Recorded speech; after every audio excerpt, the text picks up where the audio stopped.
Thank you for listening to Depictions Media Radio.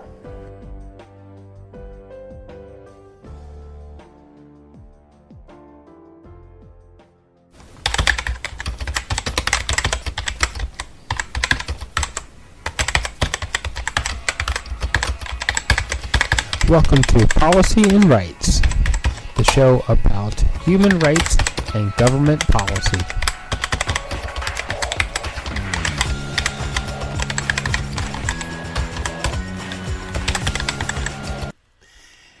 As you may have heard, there has been a global emergency with the coronavirus breaking out, of course, in China, and has spread to at least 15 other countries at the time I'm actually recording this.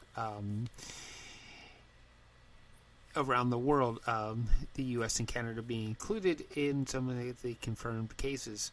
And the World Health Organization has released done a press release, and we're going to play a little bit of that right now. Then we're going to get back to maybe some travel advice and how to protect yourself in case you do come in contact with the virus, and direct from the World Health Organization's website, which is, of course, WHO.int, and we want to also they have a Mythbusters on there. We want to read some of the myths and try to disband some of those myths, because what we don't need is panic. What we need is sensible action so that we all live better lives. Okay, so hang on a second while we get the press release from World Health Organization playing here. Hold on.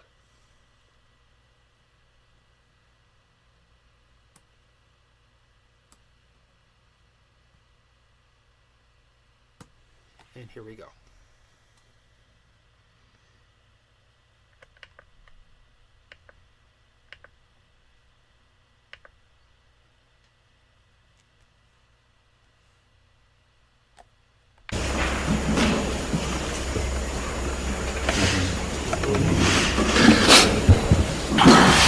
Good afternoon, everyone. Thank you very much for coming today for the press conference regarding the situation with the novel coronavirus.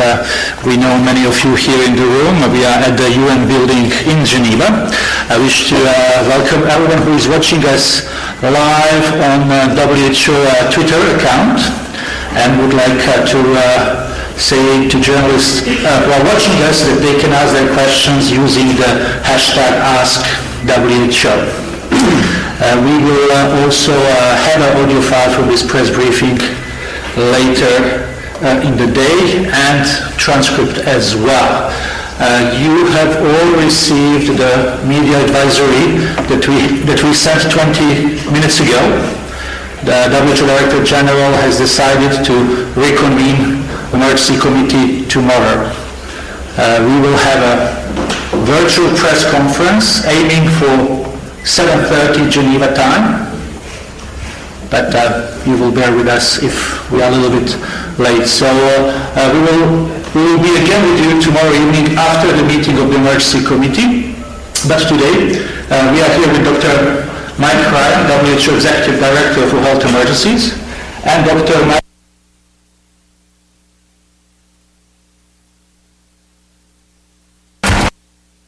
meeting of the emergency committee. But today we are here with Dr. Mike Ryan, WHO Executive Director for Health Emergencies, and Dr. Maria Van Kerkhove, who you already met on a couple of occasions, who is the head part-time of emerging diseases and zoonosis. Dr. Ryan has just came back from his visit to China, where he accompanied Dr. Tedros and other WHO officials, where they met with health authorities and national authorities in China. You have received the press release on that last evening. So I'll give the floor to Dr. Ryan to tell us more about this visit.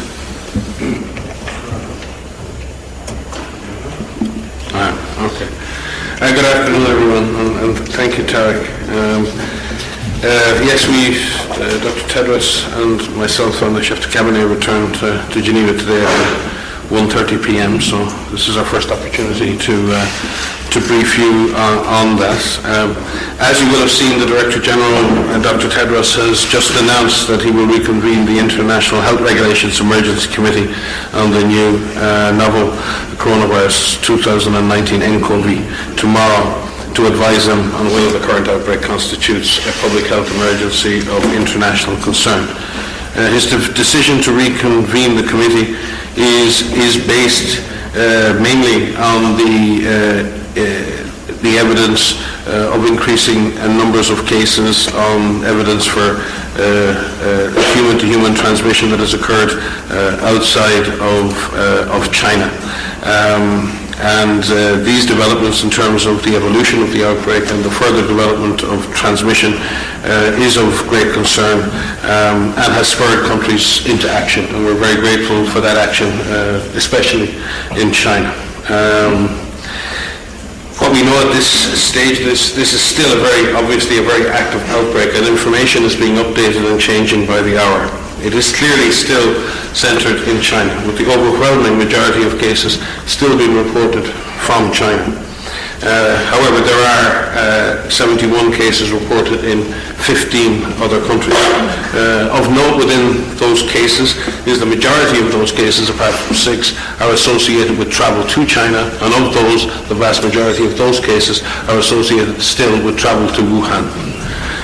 We're continuing to learn more about the virus, but in doing that learning, as I said, we know that the intense epidemic is centered in Wuhan and Hubei. We know that many people are experiencing a minor form of illness, but still 20% of reported cases are reported as severe, and 2% of confirmed cases are reported to have died.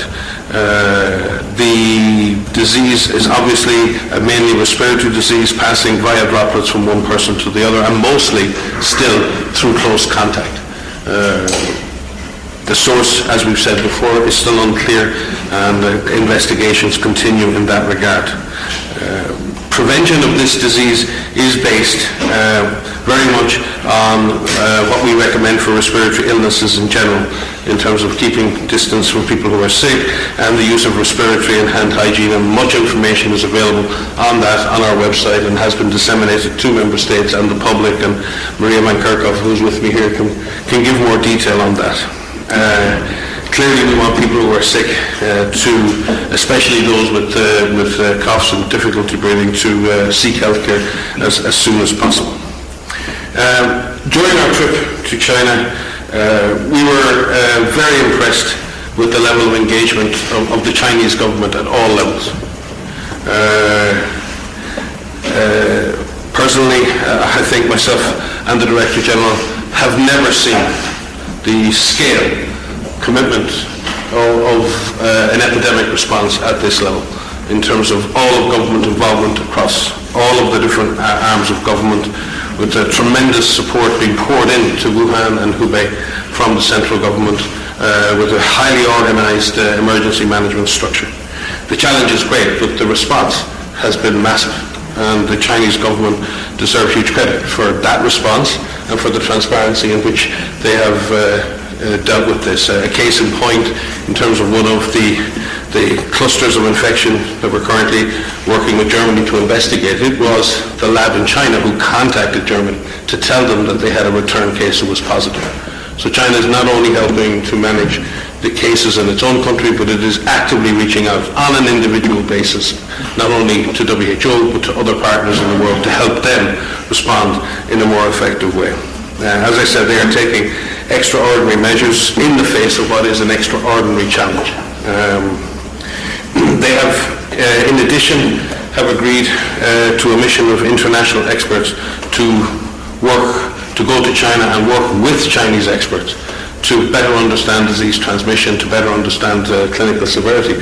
But I might add that Chinese experts are involved in almost, I think, all of our expert networks, and on a daily basis dialing into calls on the clinical, laboratory and other aspects of this. So Chinese expertise and scientific knowledge and understanding of this disease is contributing to the overall global expertise. But we're very grateful that China will invite a team to help work with them side by side to learn more about this disease and learn more about how China is taking action.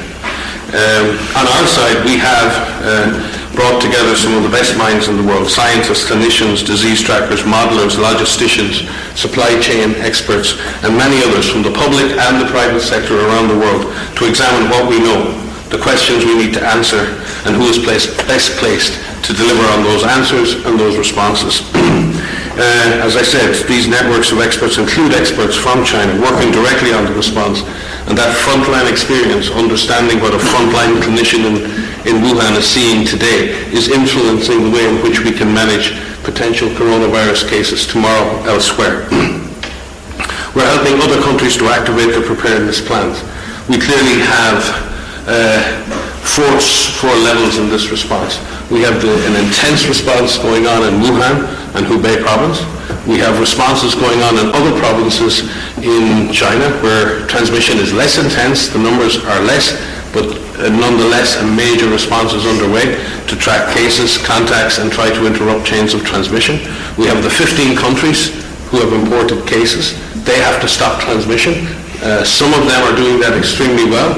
All of them are actually taking good action, but some need some help and assistance with lab and other expertise, and we're doing that from WHO. But the whole world needs to be on alert now. The whole world needs to take action and be ready for any cases that come, either from the original epicenter or from other epicenters that become established.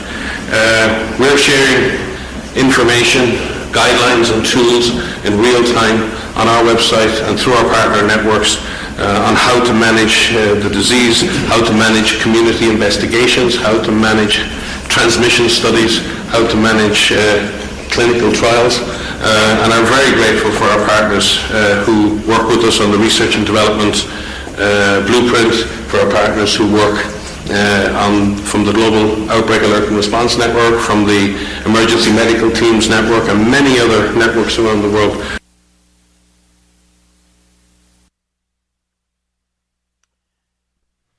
Okay, so and there we have it. So there is a global emergency, and that we all need to take some kind of action. So first, from their website, we want to look at there's advice on how to protect yourself, and this is only in case you have come in contact with somebody who could possibly have the virus. It says, and I repeat that again, you have come in contact with somebody, and outside of China, at this point, it may not be the coronavirus. So, within China, in those specific provinces that they talked about, that's where most of the cases are going to be reported. And so, if you're outside of that, here are some precautions in case you do actually come in contact with somebody who might have the virus. Frequently clean your hands by using an alcohol-based hand scrub or soap and water. When coughing and sneezing, cover your mouth and your nose with a flexed elbow or tissue. Throw away the tissue immediately and wash your hands. Avoid close contact with anyone who has a fever or a cough. If you have a fever, cough, or difficulty breathing, seek medical care early, and share previous travel history. Like if you have traveled to China, you want to share that with the healthcare professionals that you're working with. When visiting live markets in areas currently experiencing cases of the novel coronavirus, avoid direct, unprotected contact with live animals and surfaces in contact with animals. The consumption of raw or uncooked animal products should be avoided. Raw meat or milk or animal organs should be handled with care to avoid cross-contamination with uncooked foods as good food safety practices. So again, those last, especially the last two are, if you know you're in the areas that have already been infected, such as the epicenter of the whole emergency in China. Again, don't act with panic, act with caution, and hey, we'll all get through this particular emergency probably a-okay. Okay, so that's it for the coronavirus for now, and our hearts go out to those who are infected, as the World Health Organization and other organizations around the world work diligently to curb this outbreak and get it under control. Okay, thank you for that. Okay, so let's get back to some political things, starting with Donald Trump. I think you've heard me several times refer him as the clown who got in office. But there's something more important going on here. They have been procedures with the impeachment process. In coming to trial, there have been some things that recently... It's 15 hours. That recently they have voted down the idea of adding new witnesses to which could lead to possible acquittal of Donald Trump, which means he would not be removed from office. I could voice opinions on that, but let's move forward. That we still may have another few years of Donald Trump and his antics and things that his way of doing things, and we'll see him more in the political forum as the president of the United States. So anyway, we have a couple highlights from the past week. From my understanding, some of the trial proceedings have been suspended in lieu of what's going on with the coronavirus, and I'm sure the proceedings will move forward again with new motions and possibly another witness or two. So let me play the clip of what we do actually have with Mr. Holmes and Dr. Hill as witnesses on the stand in front of the Senate, testifying on what they know about the Donald Trump and the impeachment trial. Okay, so let's go forward with that. Here we go. Yesterday morning, the committee heard from Ambassador Gordon Sondland, the American ambassador to the European Union, the de facto leader of the Three Amigos, who had regular access to President Donald Trump and pressed the new Ukrainian President Vladimir Zelensky for two investigations Trump believed would help his re-election campaign. The first investigation was of a discredited conspiracy theory that Ukraine and not Russia was responsible for interfering in our 2016 election. The second investigation was into the political rival Trump apparently feared most, Joe Biden. Trump sought to weaken Biden and to refute the fact that his own election had been helped by a Russian hacking and dumping operation and Russian social media campaign directed by Vladimir Putin. Trump's scheme stood in contrast to the long-standing bipartisan foreign policy of the United States by undermining military and diplomatic support for a key ally and set back U.S. anti-corruption efforts in Ukraine. In conditioning a meeting with Zelensky and then military aid on securing an investigation of his rival, Trump put his personal and political interests above the United States.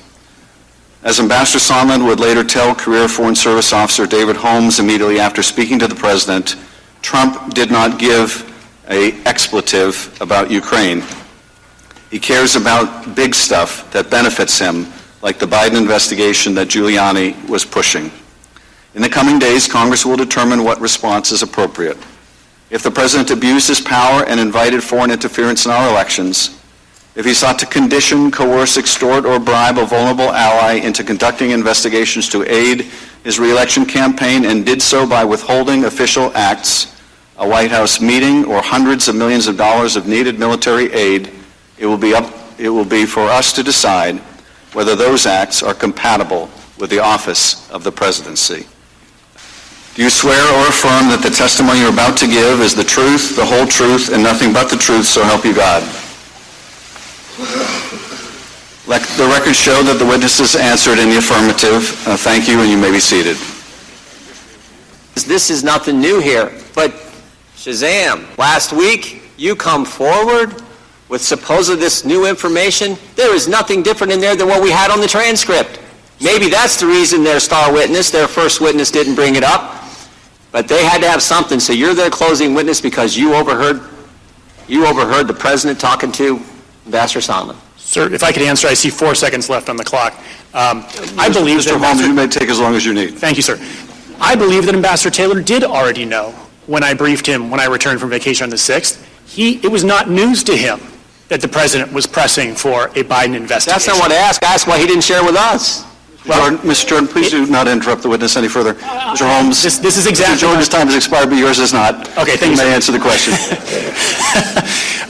It's exactly my point. I briefed the call in detail of the Deputy Chief of Mission, went away for a week, come back, I refer to the call, and everyone is nodding.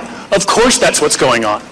Of course the President is pressing for a Biden investigation before he'll do these things the Ukrainians want. There was nodding agreement. So did I go through every single word in the call? No, because everyone by that point agreed. It was obvious what the President was pressing for. And Ambassador Taylor, as you just outlined, had all those other interactions with all He didn't these share it with us. Mr. Jordan, please do not interrupt. But sir,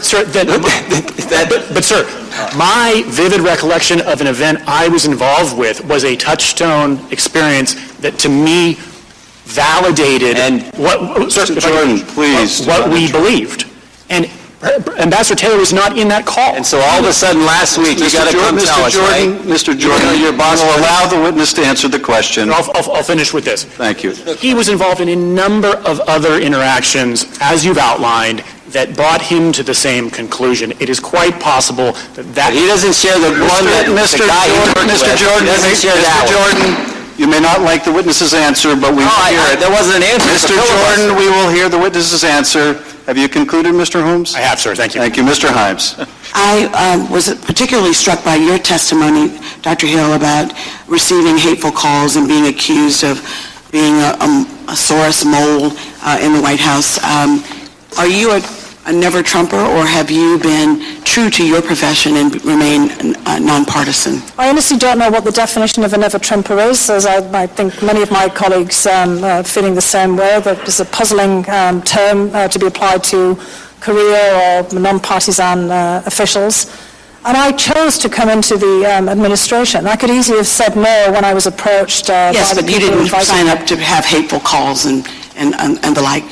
I guess, unfortunately, where we are today in America, that's coming with the territory. They're continuing, honestly. I mean, we're constantly having to block Twitter posts of my name and address, and on the internet. We've been doing this over the last couple of days. I think that and as I said in my deposition, this could happen to any single person in this room, be it members of the press, be it members of Congress, and be it the staff. And I think we have to find ways of combating this. And again, this gets back, sadly, to things that our adversaries can also exploit. Exactly. I think you would agree with me that this shouldn't become the new normal. Would you agree? Should not. I also think that this kind of behavior, instead of keeping you down, would make you undeterred. Are you more determined to continue to do your work and to do it professionally? I am, and I think that all my colleagues are as well, because just as you said, we can't let this stand, and I don't think anyone here wants to let this stand. I actually don't believe that this is a partisan issue. I don't think anybody wants to come into personal attack. Yeah, I unfortunately think that this has become the new norm, and we're being led by the very top of the food chain, which is our president, which is unfortunate. I'm especially disheartened by his treatment of women, and I think that the fact of the matter is that there's a long line of strong, talented women who have been smeared and victimized by this president, and we can either choose to ignore it or do something about it. And frankly, I think that whether you voted for him or whether you supported him or not, that doing so is wrong. You could simply just remove someone. You don't have to smear them. Thank you, and I yield back my time.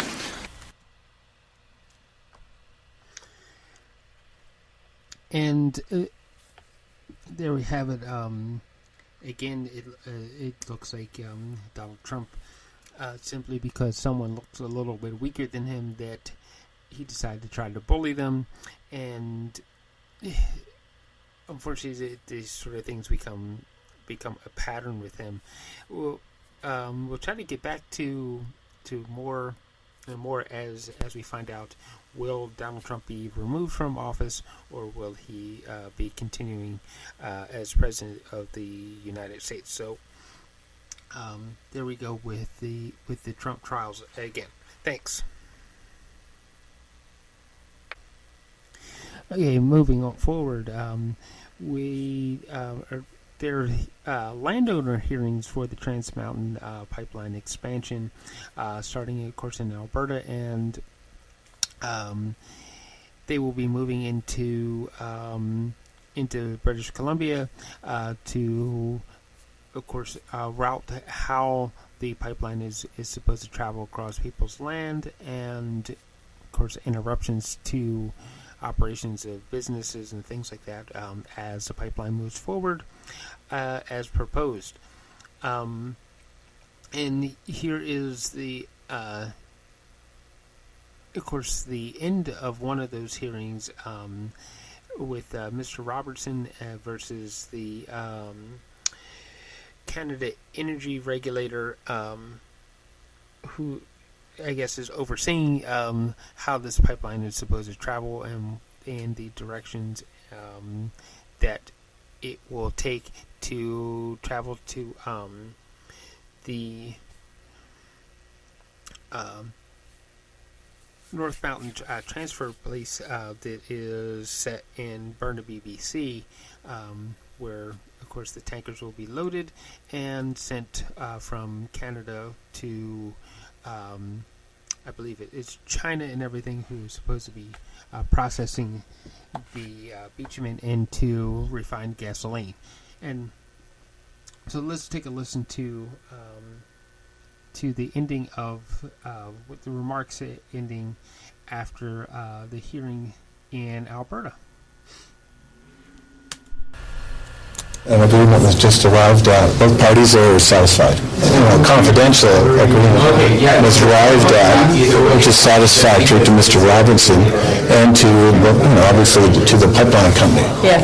So you have to understand that right-of-way has been in place since 1952, and so it's natural to follow that as per the requirements for a route for a pipeline. That's a standard routing approach.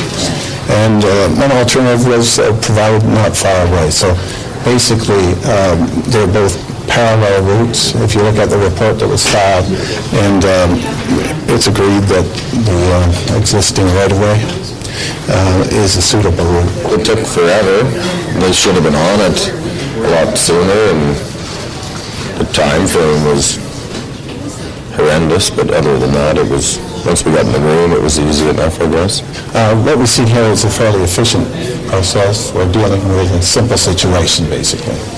Whereas it gets more complicated, perhaps, when you get off of the standard 150-meter wide corridor with an established pipeline already indicating where the route should go. there are a number of different factors because, of course, proximity of heavy equipment, the construction yard, the discussions on depth of cover, wall thickness, future plans for expansion, and how that's going to be accommodated with respect to not only crossing the pipeline to a borrow pit, an operating borrow pit, for taking out clay till. So all these things have to be addressed and worked out.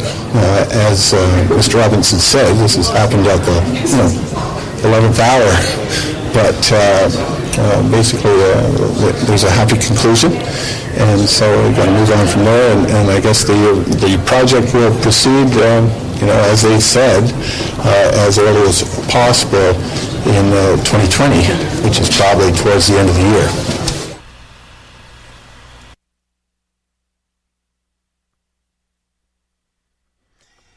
Okay, when I encourage you to go hunt video down on this on YouTube, as we did, by simply typing in Trans Mountain Pipeline hearing, you see that Mr. Robinson was not in agreement that this was all done in a timely manner.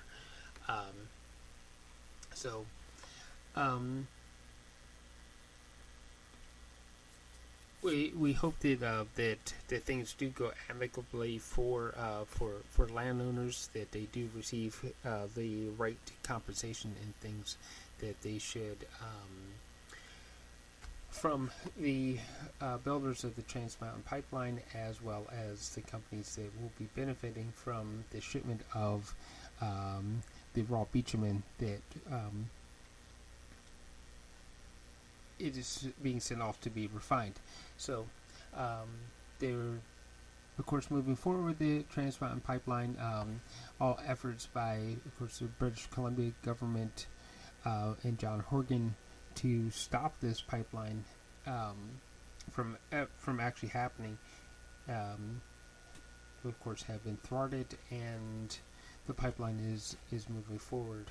I guess is pretty much as they would like to see it planned. I believe that there's still protesters out there, of course, trying to stop the pipeline because their claims to environmental impacts, and we'll see how it all proceeds. We'll just keep watching and see how it proceeds. Okay, so thank you again, and we'll move forward. Okay, so for those of us who live in British Columbia, especially in Metro Vancouver, we know that Uber and Lyft have been given the okay to operate their ride-hailing apps within British Columbia by the government, provided the drivers meet certain requirements and the proper licensing. In Surrey, the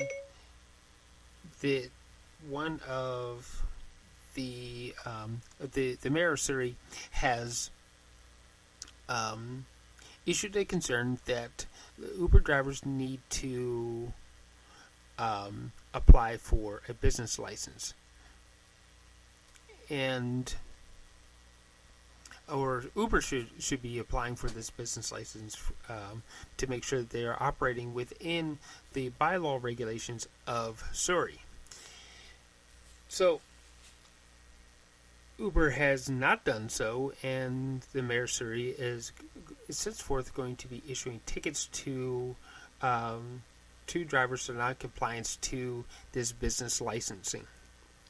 So let's listen to what Doug McCullum, mayor of Surrey, has to say in a press release.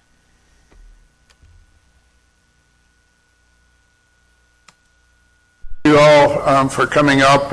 I'm just going to read some comments on ride-hailing, and then I'll open it up to any questions that you may have.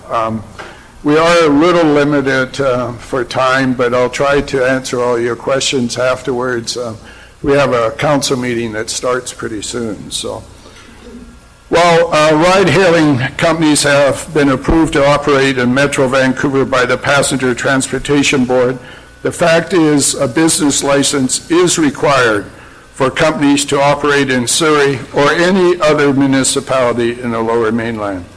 In Vancouver, licenses for ride-hailing have been issued, but in Surrey, like the majority of cities and Metro, they have not. Until that happens, Uber is operating illegally in Surrey. On Friday, Uber was notified by the city to stop operations within Surrey boundaries until council has taken a position on how it wishes to deal with ride-hailing business licenses. We gave Uber a grace period over the weekend by issuing warning tickets for non-compliance. I felt that was only fair to give them an opportunity to comply.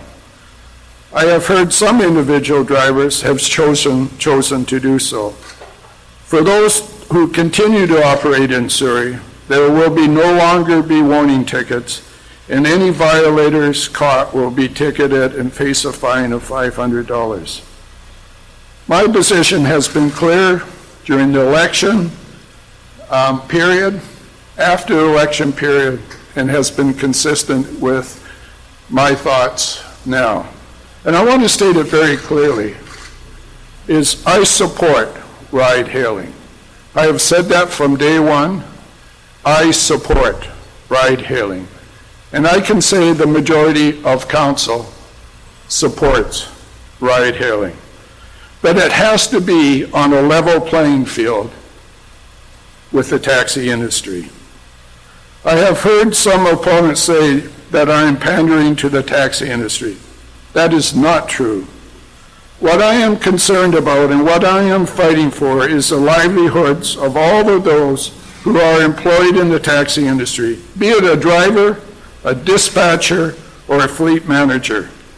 While taxis operate throughout Metro, a large number of those who work in the taxi industry call Surrey home. I can tell you it is not an insignificant number, as some have said. A lot of the taxi industry throughout Metro live in Surrey.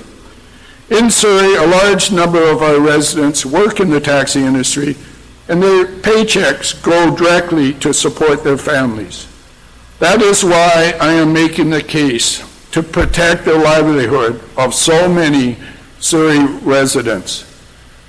And any mayor across Canada, if a predator comes in an industry that's highly regulated and doesn't do a level playing field and ignores a lot of the laws of those cities, you would expect any mayor to stand up for their residents because they are going to lose their jobs because of that. And that's what I am doing at this stage. As I have said, I support. Okay, so Doug McCollum says that he supports ride-hailing, and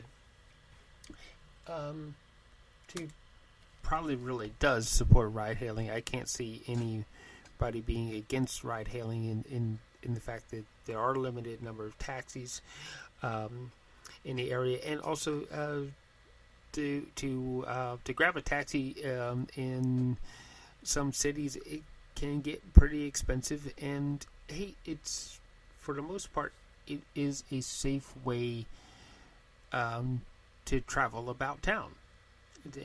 And also, if you're if you're a driver, the gas is expensive, and you can do this a little bit part-time and get some of your gas money paid for and help out with other expenses along the way with it. So there's a lot of pluses to ride-hailing, and there's a lot of pluses to actually being that driver. It helps pay for a lot of things. There are some other issues that around ride-hailing that will be discussed on this network, maybe on other shows, around the capabilities of the driver versus disabilities, mental health issues and things like that. So look forward to hearing more about ride-hailing and the pros and cons of ride-hailing overall with us. So we want to thank you for listening today.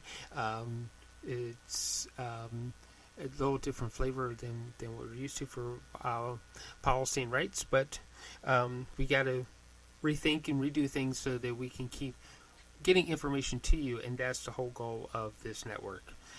Thank you for listening, and be safe, be loving to everyone that you meet. Thank you.